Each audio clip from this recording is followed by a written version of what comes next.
Mari kita lihat lagi seputar Egy Sapro PP di barak militer. Dan alhamdulillah ya, Egy sudah mengenakan topi, baju, celana dan lain-lain. Kebetulan ini Egy lagi membantu memberi menu untuk acara makan-makan ya. Biasanya prasmanan itu di kondangan, ini di barak militer. Dan perhatikan Egy ya, dengan sopannya ya, memberikan menu kepada anak didikan ya di barak militer. Dan kita doakan juga ya buat Egy makin kedepannya ya, makin disiplin dan kebiasaan jeleknya supaya biar hilang ya. Itu suka ringan tangan kepada siapapun.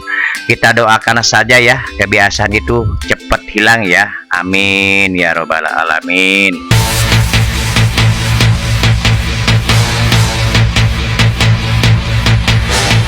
С праздником вас! С Днем Великой Победы!